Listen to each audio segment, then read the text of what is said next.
pour 700 MW. Mes chers compatriotes, le gouvernement qui a pour objectif de rapprocher les populations et de faciliter les échanges économiques, a investi 2 000 milliards de francs CFA au cours de ces 5 dernières années pour réhabiliter et développer le réseau routier. Nous venons de lancer un vaste programme de réhabilitation et de développement des voiries du district d'Abidjan qui compte près de 5 millions d'habitants. Les travaux viennent de démarrer dans les communes d'Abobo, de Yopougon et de Koumassi. Ils s'étendront à l'ensemble du district d'Abidjan. Afin d'améliorer la mobilité des Abidjanais, 500 nouveaux bus de la SOTRA seront mis en service en 2017. Des bateaux-bus seront également mis en service sur notre plan d'eau lagunaire par des opérateurs privés. La construction et l'accès au logement continuent de retenir toute notre attention. Le programme de construction de 60 000 logements est en cours sur l'ensemble du territoire.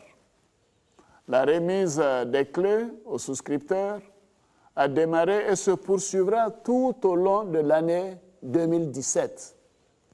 Notre objectif est que chaque habitant de notre pays ait accès à un logement décent. Chers frères, chères sœurs, afin de valoriser le travail de nos parents paysans, le gouvernement a lancé des réformes dans les secteurs de l'EVA et du palmier à huile. Malgré l'évolution récente des prix internationaux, nous avons, cette année encore, augmenté à 1 100 francs le prix d'achat garanti du kilogramme de cacao. Il en est de même du café et du coton. Quant à l'anacarde, son prix a été maintenu à 500 francs CFA le kilogramme après plusieurs augmentations successives depuis 3 ans. Je suis conscient que le coût de la vie reste encore élevé pour un bon nombre de nos concitoyens, malgré les augmentations des revenus des planteurs, des fonctionnaires et des employés du secteur privé. Des efforts importants seront faits en 2017 pour réduire le prix des produits de première nécessité en développant la production des produits vivriers de contre-saison, mais aussi en facilitant le transport et en stimulant la concurrence. D'autre part, le gouvernement continuera d'être à l'écoute des revendications sociales légitimes, tant qu'elles s'exprimeront dans un cadre légal. En effet, au moment où notre pays fait face à des défis importants, notre devoir commun est de privilégier le dialogue, la concertation et d'éviter les crispations susceptibles de mettre à mal l'image de notre pays, de fragiliser notre économie et de compromettre l'éducation et l'avenir de nos enfants.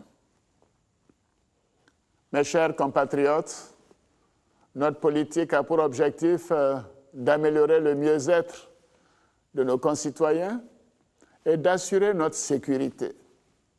Nous avons été éprouvés, comme d'autres pays, par le douloureux événement qui a endeuillé Grand-Bassam et toute la Côte d'Ivoire en mars dernier.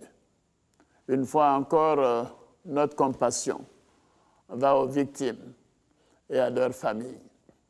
Je puis vous assurer que notre pays a renforcé son système de veille pour faire face à toutes les menaces en déployant d'importants efforts en ressources humaines et en moyens logistiques. Nous avons une collaboration soutenue avec les pays frères, vis-à-vis desquels nous avons un devoir de solidarité. Je voudrais à nouveau adresser à nos forces de défense et de sécurité toutes mes félicitations et toute ma reconnaissance pour leur loyauté et leur engagement au service de notre pays. Chers frères, chères sœurs, la